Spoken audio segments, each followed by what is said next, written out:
Mesdames et messieurs, bonjour. Vous êtes sur l'élan africain et je vous en remercie. Aujourd'hui, nous allons parler du Ici, Tchad. voilà, Le ça c'est le Tchad, Tchad. stratégiquement bien situé, à mi-chemin entre l'Afrique du Nord et l'Afrique centrale, à cheval entre l'Afrique de l'Ouest et l'Afrique du Nord-Est, vers l'océan Indien et la mer Rouge.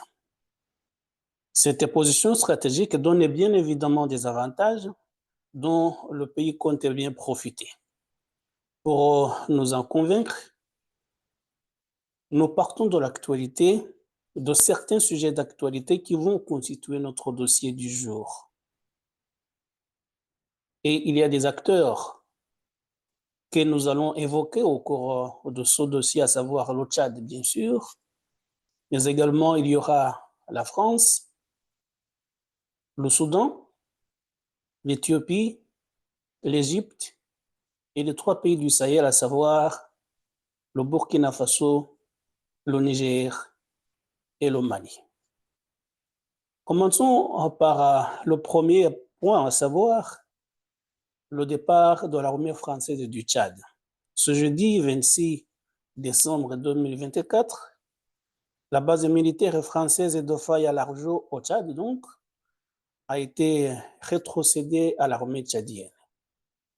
Cela fait suite à la décision prise par le pouvoir de N'Djamena de mettre fin à l'accord de coopération militaire, de coopération en matière de défense avec la France. En annonçant cette décision, le président Idriss Déby a expliqué que cela s'inscrivait dans le cadre de la reconquête de la souveraineté nationale, mais que ça ne remettait nullement en cause la coopération entre les deux pays. Cet accord avait été signé à une autre époque, avec d'autres acteurs de part et d'autre, et dans un contexte tout aussi différent. Il visait à répondre aux défis communs d'une autre conjoncture nationale, régionale et internationale. Cependant, au fil du temps, cet accord est devenu obsolète, complètement obsolète. Il ne correspondait plus ni aux réalités sécuritaires, géopolitiques et stratégiques de notre temps, ni à nos attentes légitimes quant à la pleine expression de notre souveraineté. De la même manière, il ne nous apporte aucune valeur ajoutée réelle sur le terrain militaire où nous faisons face seuls à des défis variés et sérieux, notamment des attaques de dimension terroriste. En outre, cette décision s'appuie sur plusieurs facteurs, parmi lesquels je cite absence de réciprocité. La présence militaire française au Tchad ne se fonde pas sur une base réciproque. Le Tchad ne doit plus accepter aux autres ce qui ne lui est pas accepté par ces autres. C'est le sacré principe de réciprocité. Nécessité de réparation. Il est désormais primordial pour le Tchad de réparer les imperfections dans ses relations internationales. Choisir en toute indépendance les formes et les partenaires de sa coopération internationale selon ses priorités nationales. Poussé vers la sortie par le Tchad, après avoir quitté dans de très mauvaises conditions le Mali, le Burkina Faso et le Niger, la France veut renforcer sa position à Djibouti. Lors de son dernier déplacement dans ce pays de la Corne de l'Afrique, le chef de l'État français Emmanuel Macron a expliqué que c'était le choix de la France de revoir la stratégie de coopération militaire avec les pays africains, même si personne n'ignore que la plupart des dirigeants africains ne tolèrent plus la présence des troupes étrangères sur leur territoire. Notre rôle change en Afrique, mais c'est ce que nous avons voulu. Parce que le monde change en Afrique. Parce que les opinions publiques changent, parce que les gouvernements changent, et parce que nous avons décidé de manière souveraine, en février 2023, après plusieurs années de changements progressifs, eh bien de rebâtir un partenariat qui repose sur des partenaires respectés qui doivent expliquer leurs besoins, les formuler.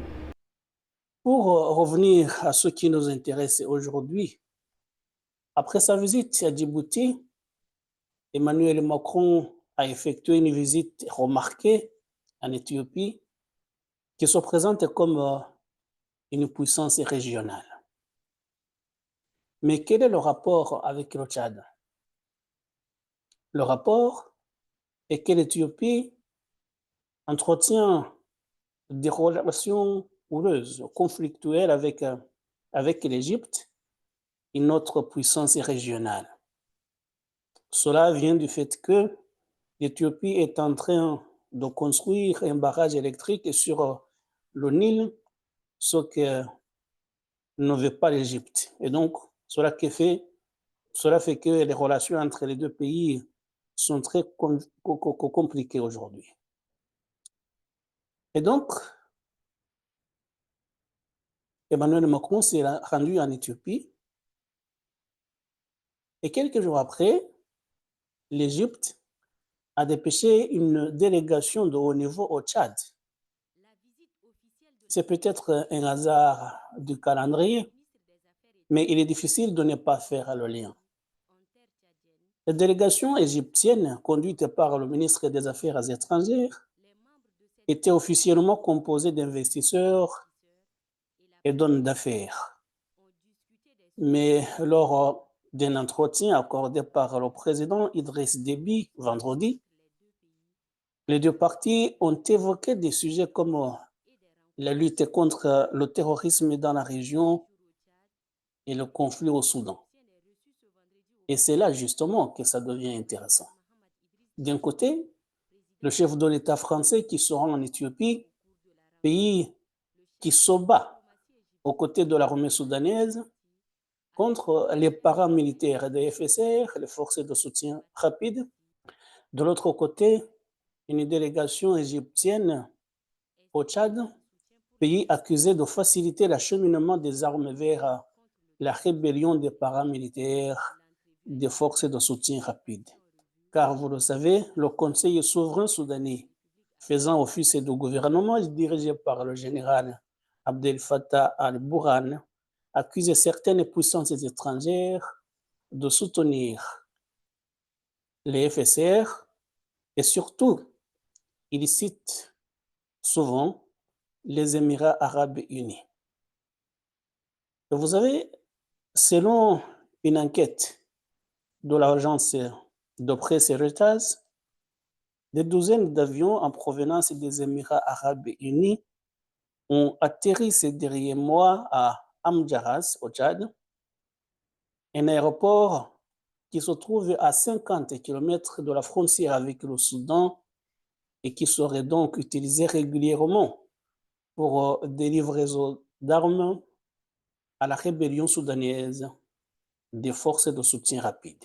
Il s'agit donc d'un jeu d'influence évident de la part des puissances mondiales qui passe par la position géostratégique du Tchad.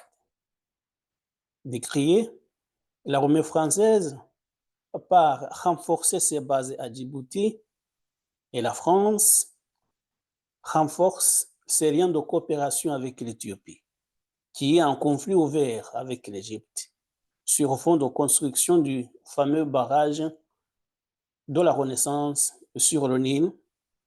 Et dans la foulée, l'Égypte profite du départ de l'armée française pour proposer au Tchad sa coopération dans la lutte contre le terrorisme dans la région. Cette lutte passe bien évidemment aussi par le Soudan, dont les belligérants, soit l'armée régulière, soit les FSR, reçoivent le soutien en fonction du choix de l'autre côté. Donc, comme on le voit, à l'Est, je vais dire au Soudan, le Tchad semble avoir fait le choix de soutenir les rebelles des forces de soutien rapide FSR, sachant que le Soudan a longtemps abrité les rebelles tchadiens qui viennent régulièrement déstabiliser le pays. C'est peut-être là le moyen qui semble aux autorités tchadiennes susceptibles de les aider à assurer la sécurité du territoire. Mais à l'ouest, le Tchad est aussi confronté aux problèmes de sécurité causés par les djihadistes de Boko Haram qui sévissent dans plusieurs pays de la sous-région. Si le Tchad lance régulièrement ses propres opérations militaires contre Boko Haram, 96 terroristes ont été neutralisés et 11 blessés. 107 armes individuelles et 3 armes collectives récupérées. 6 pirogues ont été détruites. Malheureusement, les forces de défense et de sécurité déplorent 15 militaires tombés sur les champs d'honneur et 32 blessés qui sont évacués tous en N'Djamena pour les soins appropriés. Les terroristes de Boko Haram sont en débandade et les forces de défense et de sécurité, opération Ascanid, continuent à traquer les éléments résiduels. Il faut savoir qu'il existe aussi une force mixte internationale qui regroupe le Tchad, le Cameroun, le Nigeria et le Niger. Et comme ce dernier pays, le Niger, fait maintenant partie de l'AES, l'Alliance des États du Sahel, il va sans dire que le Tchad devra composer avec cette nouvelle fédération pour mieux assurer sa sécurité. Cela peut d'ailleurs être une des raisons qui ont poussé le pays à dénoncer l'accord de coopération en matière de défense avec la France, puisque l'ancienne puissance coloniale est fortement indésirable dans les 3 pays du Sahel. Chasser de chez vous l'ennemi de votre ami peut aider à consolider les relations dans certaines situations. Le Tchad est donc actuellement à cheval entre 2 mondes tourmentés, en mouvement en tout cas, ce qui l'oblige à faire des choix stratégiques pour mieux assurer sa sécurité et peut-être sa survie. À l'Est, il y a une guerre civile très meurtrière au Soudan qui pousse d'innombrables réfugiés sur le territoire tchadien. À l'Ouest, Boko Haram, mais aussi la nouvelle fédération de l'Alliance des États du Sahel en pleine mutation.